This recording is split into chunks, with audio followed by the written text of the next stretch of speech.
Hello student, last video में हम लोगों ने प्रतिलोम त्रिकोणमितीय फलन के बारे में जाना। इसमें एक फलन था sin x, जिसके प्रतिलोम के बारे में बताया गया। उसी तरीके से बाकी जो 5 त्रिकोणमितीय फलन हैं उनका भी प्रतिलोम ज्ञात कर सकते हैं।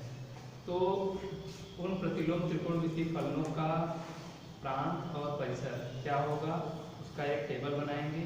उसी टेबल के आधार पर क्वेश्चन दिया जाएगा जिससे हमें उस प्रतिलोम त्रिकोणमितीय फलन का मुख्य मान याद करना होगा।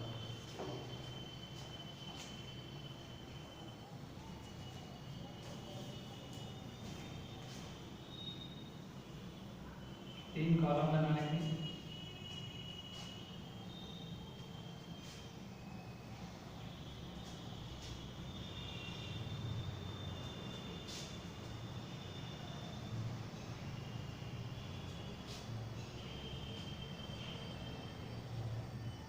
पहले में फलन हो जाएगा। फलन कौन सा है? प्रांत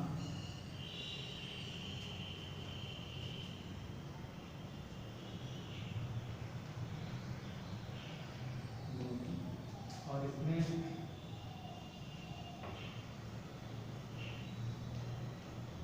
परिसर। तीसरे वाले कॉलम में परिसर या इसको मुख्य मान कर मुख्य मान।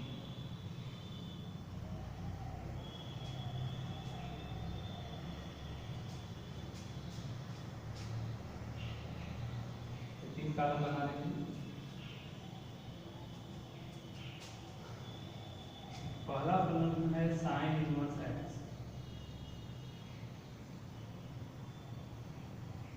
sin इनवर्स x के लिए बताया गया कि इसका जो डोमेन था, प्रांत जो था वो -1 से 1 यह अंतराल था। तो इस अंतराल से ये sin इनवर्स x कहाँ तक परिभाषित था? बंद अंतराल -π/2 से +π/2। sin इनवर्स x का ये प्रांत हो गया और ये परिसर, यानी इस अंतराल से इस अंतराल पर परिभाषित हो। इसी तरह cos इनवर्स x, जैसे त्रिकोणमितीय फलन में cos का अधिकतम मान 1 और न्यूनतम मान -1 होता है, उसी तरह यहाँ प्रतिलोम त्रिकोणमितीय फलन में भी इसका भी डोमेन यही होगा, यानी इसका भी अधिकतम मान 1 और न्यूनतम मान -1 आएगा, यानी -1 से +1। हाँ, लेकिन अब ये मुख्य मान बदल जाएगा। देखिए cos का मान 1 किस पर होता है? 0 डिग्री पर, और -1 होता है पाई पर, ठीक ना, यानी 180 अंश। तो इसका जो मुख्य मान आएगा या परिसर जो आएगा वो होगा बंद अंतराल 0 से पाई। 0 से पाई करके, यानी 0 से पाई के बीच में cos इनवर्स, जो cos होता है वो एकाकी भी होता है और आच्छादक भी होता है, इसलिए ये इसका प्रांत हो गया और ये इसका परिसर। साइन का इसके बाद आएगा tan इनवर्स। अब देखिए इसमें दोनों है, त्रिकोणमितीय फलन और प्रतिलोम त्रिकोणमितीय फलन। तो इधर जो लिखा जा रहा है मान वो त्रिकोणमिति के अनुसार कि इसका अधिकतम मान कहाँ से कहाँ तक होता है, और इधर जो मुख्य मान आ रहा है वो एकाकी और आच्छादक बनाने के लिए इधर मुख्य मान लिखा जा रहा है। तो अब जो tan होता है, tan x त्रिकोणमितीय फलन, उसका जो मान होता है वो -∞ से लेकर +∞ तक होता है, मतलब कि पूरा का पूरा रियल नंबर। तो इसका जो डोमेन है वो लिख देंगे R, पूरा रियल नंबर रहेगा। तो डोमेन ये हो गया, और इसका परिसर क्या आएगा? मुख्य मान। डोमेन तो वास्तविक संख्या हो गया, लेकिन परिसर में क्या आएगा? परिसर में ये होता है, tan में पता है कि tan बराबर होता है sin बटा cos, और cos 90 का मान 0 होता है। अब sin बटा cos है और cos 90 का मान 0, तो वो फलन अपरिभाषित हो जाएगा, मतलब हमें x के स्थान पर 90 अंश नहीं रखना है। उसी तरह अगर -90 यानी -π/2 रखेंगे तब भी अपरिभाषित आएगा। तो -π/2 और +π/2 पर ये जो tan है वो अपरिभाषित हो जाता है, इसलिए इसका जो मुख्य मान आएगा उसमें -π/2 और +π/2 को नहीं रखेंगे। यानी इसका अंतराल जो बनाएंगे साइन की तरह ही बनाएंगे, लेकिन खुला अंतराल हो जाएगा, -π/2 से +π/2। खुला अंतराल इसलिए कर देंगे, इसका मतलब है कि हमें -π/2 और +π/2 नहीं लेना है, बल्कि इसके बीच के जो मान होंगे उन सभी को लेंगे। तो ये इसका डोमेन और ये इसका परिसर या रेंज हो जाएगा। इसी तरह काट इनवर्स x, ये भी ये tan का ही उल्टा होता है, इसका मान भी वही वास्तविक संख्या -∞ से +∞ तक होता है। अब काट में क्या होता है, कास बटा साइन लिखते हैं। अब बटे में यानी अपान में क्या आता है साइन, और साइन 0 का मान 0 होता है, तो ऊपर कास है और नीचे साइन है, कास 0 1 हो जाएगा, साइन 0 0 हो जाएगा, 1/0 फिर से अपरिभाषित हो जाएगा। या अगर पाई रखते हैं, x की जगह पाई रखेंगे तो कास पाई का मान -1 और साइन पाई का मान 0, फिर से -1/0 फिर से अपरिभाषित हो जाएगा। यानी कि 0 और पाई रखने पर अपरिभाषित हो जा रहा है, लेकिन उनके बीच के अगर कुछ मान को रखेंगे तब यह अपरिभाषित नहीं होगा। तो इसका जो मुख्य मान आएगा वो इस कास की तरह ही होगा, इसी की तरह, लेकिन बंद अंतराल नहीं बल्कि खुला अंतराल कर देंगे। खुला अंतराल करेंगे 0 से पाई, मतलब 0 और पाई नहीं रखना है, 0 पाई नहीं रखेंगे बल्कि उसके बीच के मान को रखेंगे। तो जो भी मान मिलेगा वो कोई न कोई वास्तविक संख्या होगा। साइन cos tan कट हो गया। अब उसके बाद सेक इनवर्स x। अब सेक इनवर्स में क्या होता है, अब देखिए सेक में क्या होता है कि अगर सेक x लिखा है तो इसको लिख सकते हैं 1/cos, ऐसा लिख सकते हैं। अब cos 90 का मान 0, अब 1/0 करेंगे तो अपरिभाषित हो जाएगा, मतलब कि अगर ये अपरिभाषित हुआ मतलब ये सेक भी क्या हो गया, अपरिभाषित हो गया। मतलब हमें यह उसके स्थान पर π/2 नहीं रखना है, π/2 रखेंगे तो ये अपरिभाषित हो जाएगा। ठीक है, तो अब इसका ये जो डोमेन है वो क्या आएगा, डोमेन जो है, अब यहाँ 90 तो रखना नहीं है। अब देखिए 0 अगर रखेंगे तो 0 रखेंगे, अगर cos 0 1 होता है, sec 0 भी 1 होता है, 1/1 1 ही आएगा। ठीक है, तो देखिए इसका मान 1 आएगा, sec का मान 1 भी होगा, अगर पाई रखेंगे तो -1 भी आएगा, sec का मान 1 भी होगा, -1 भी होगा, लेकिन -1 और +1 से छोटा मान इसका नहीं आएगा। इसका मान -1 और +1 से छोटा नहीं आएगा। क्यों नहीं आएगा, क्योंकि कास का अधिकतम मान कितना होता है 1, न्यूनतम मान -1, और सेक क्या है, उस कास का उल्टा है। अब अगर उल्टा है यानी कास का मान इसी के बीच में आता है, यानी 1 और -1 के बीच में, तो सेक क्या आएगा, उससे बाहर आएगा, उसका उल्टा है। तो यानी जो सेक इनवर्स x है उसका जो डोमेन होगा वो -1 और +1 को छोड़कर, यानी उसके बीच के मान को छोड़कर 1 आएगा, -1 आएगा, लेकिन उसके बीच का मान नहीं आएगा बल्कि उसके बाहर का मान आएगा, -1 से कम और +1 से ज्यादा। तो देखिए इसको लिखेंगे कैसे, -1 से कम करेंगे तब भी वास्तविक संख्या है, +1 से ज्यादा करेंगे तब भी वास्तविक संख्या है।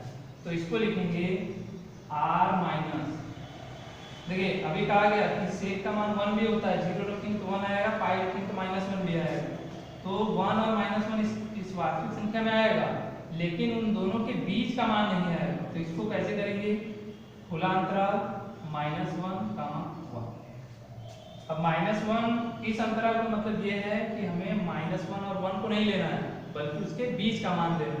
तो इसके बीच के जितने मान होंगे उन सभी को इस वास्तविक संख्या में से निकाल लिया जाएगा। तो इसके अंदर -1 भी बचा रहेगा, 1 भी बचा रहेगा, और -1 से छोटे मान होंगे और +1 से बड़े मान। तो ये हो गया इसका डोमेन। ठीक है, अब इसका परिसर यानी रेंज क्या आएगा। अब अभी कहा गया कि यहाँ क्या नहीं रख सकते हैं, π/2, 90 अंश यहाँ नहीं रख सकते हैं, क्योंकि अगर 90 रखेंगे तो इसका मान 0 और ये फलन अपरिभाषित हो जाएगा। लेकिन कास का रेंज क्या था, कास का परिसर क्या था, कास के लिए यहाँ दिखाया गया, इसका परिसर क्या है 0 से पाई। कास का जो परिसर है वो 0 से पाई है, और यहाँ है भी 0 रखेंगे तब भी मान मिलेगा, पाई रखेंगे तब भी मिलेगा। बस क्या रखने पर ये नहीं मिलेगा, π/2। तो 0 और 180 के बीच में ही π/2 भी आता है। तो क्या करेंगे, इस सेक इनवर्स का जो परिसर होगा वो कास इनवर्स की तरह ही होगा, बस उसमें से हमें π/2 को निकाल लेना है।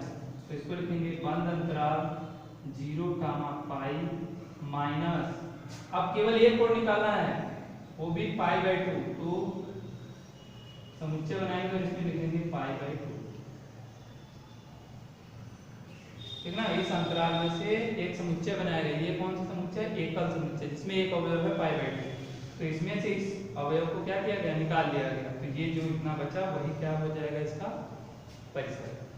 और एक लास्ट है कोसेक इनवर्स x। देखिए कोसेक इनवर्स x भी ऐसे ही होता है। अब यहाँ सेक की जगह कोसेक अगर कर देंगे तो ये हो जाएगा 1/sin x। कोसेक जो साइन का उल्टा होता है।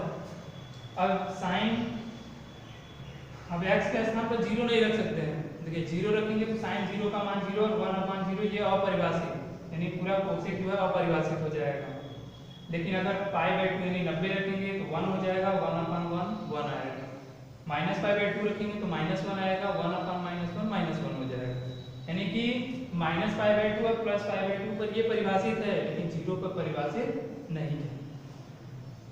और इसका मान भी वैसे ही, साइन का न्यूनतम मान -1, अधिकतम मान +1।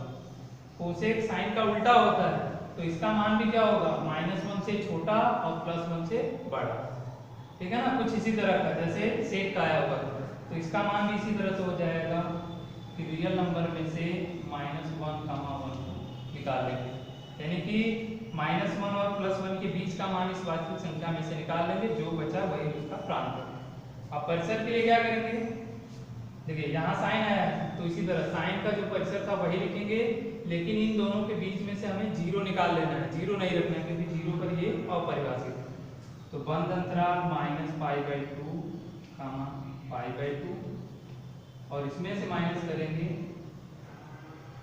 मतलब ब्रैकेट में 0 लिखना। इस अंतराल में से 0 को निकाल दिया गया, बाकी सब कुछ बचा हुआ है, ठीक है। तो ये जो 6 प्रतिलोम त्रिकोणमितीय फलन है उनके प्रांत और परिसर हो, या इसको मुख्य मान भी कहते हैं। इसी पर आधारित क्वेश्चन आता है करने के लिए, कोई क्वेश्चन दे देगा और कहेगा कि इस प्रतिलोम त्रिकोणमितीय फलन का मुख्य मान ज्ञात कीजिए। तो हमें देखना है कि जो भी प्रतिलोम त्रिकोणमितीय फलन रहेगा इस 6 में से, इन सबका मुख्य मान सामने है, हमें जो भी मान निकालना होगा इसी अंतराल, इसी मुख्य मान के अंदर ही आना चाहिए, इससे बाहर नहीं जाना चाहिए। चलिए इसको नोट कर लीजिए, इसके बाद हम इस पर आधारित क्वेश्चन करेंगे। हाँ देखिए, जो अभी टेबल बताया गया उस टेबल के अनुसार ये क्वेश्चन दिया हुआ है कि निम्नलिखित के मुख्य मान ज्ञात कीजिए। यहाँ पर ये 3 क्वेश्चन लिखा हुआ है, हमें इसका मुख्य मान बताना है। तो टेबल में जो मुख्य मान में जो अंतराल बनाकर दिखाया गया था, हम जो मान निकालेंगे उसी मुख्य मान यानी उसी अंतराल के अंदर ही हमारा मान आना चाहिए। जैसे देखिए पहला क्वेश्चन दिया हुआ है कि साइन इनवर्स -1/2, इसका हमें मुख्य मान बताना है। तो इसके लिए साइन इनवर्स को ऐसे ही लिख लेंगे। अब बाहर साइन का प्रतिलोम है, प्रतिलोम फलन है यानी साइन इनवर्स है, तो हमें अंदर त्रिकोणमितीय फलन यानी साइन लाना पड़ेगा। अब हम ये देखेंगे कि साइन में ये कितने रेडियन का मान होता है। अब माइनस चिन्ह भी दिया हुआ है, तो माइनस चिन्ह को वैसे ही रहने दीजिए, बस केवल 1/2 का मान रखिए, माइनस ऐसे ही रहने देंगे। 1/2 साइन में कितने रेडियन का मान होगा, π/6 का मान, तो 1/2 को लिखेंगे साइन π/6, ठीक है। इस तरीके से लिख देंगे। अगले स्टेप में इस माइनस को इस कोण के साथ करेंगे, तो ये त्रिकोणमितीय फलन है और त्रिकोणमितीय फलन में एक फार्मूला होता है साइन -θ = -sin θ, यानी कि अगर माइनस बाहर है तो उसको कोण के साथ लिख सकते हैं। उसी तरह यहाँ भी ये माइनस बाहर है तो इस माइनस को हम इस कोण के साथ लिख देंगे, तो इसको लिखेंगे तो ये हो जाएगा साइन -π/6, इस तरीके से हो जाएगा। देखिए इतना करने के बाद अब दो फलनों के संयोजन में जो बताया गया था या द्विध्रुवीय फलन में बताया गया था कि F inverse F X equal to होता है एक्स, इसी का प्रयोग करेंगे। तो देखिए यहाँ अंदर फलन है साइन और बाहर उसका प्रतिलोम, तो ये दोनों एक दूसरे को कैंसिल कर देंगे और यहाँ से हमें बच जाएगा -π/6। ये इसका मान हो गया -π/6। अब देखिए साइन का जो मुख्य मान था या जो परिसर था वो क्या बनाया गया था, बंद अंतराल में -π/2 से +π/2, यानी -90 से +90, और ये आया हुआ है -30।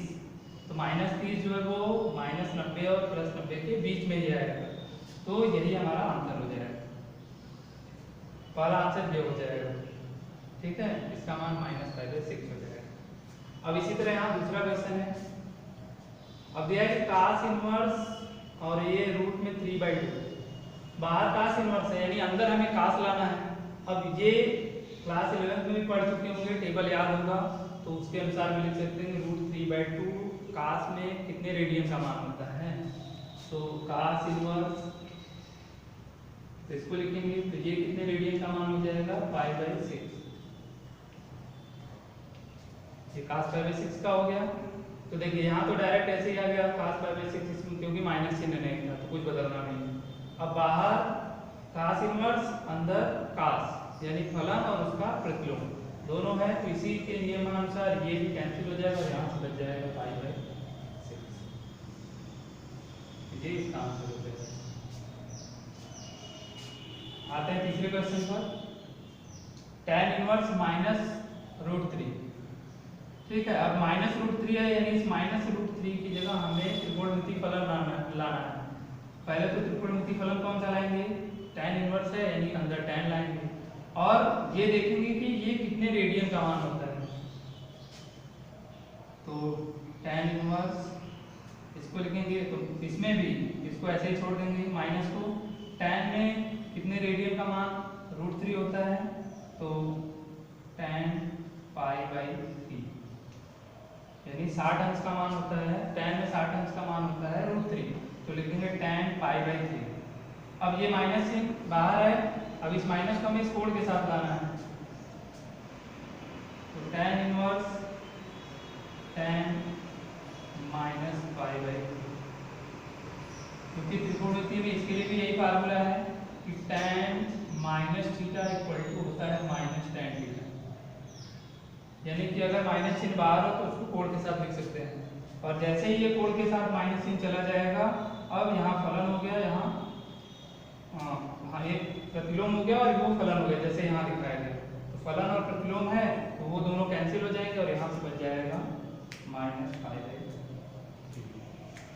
और tan का जो मुख्य मान था वो खुला अंतराल -π/2 से +π/2 था, तो यानी ये भी तो आया 60 -60, तो ये भी कहाँ है -90 और +90 के बीच में, ये भी उसी के अंदर है, तो ये भी इसका आंसर है। ठीक है, तो इस तरीके से इस क्वेश्चन को सॉल्व करेंगे। एक्सरसाइज में और बाकी भी क्वेश्चन हैं, उसको भी इसी तरीके से सॉल्व करिए।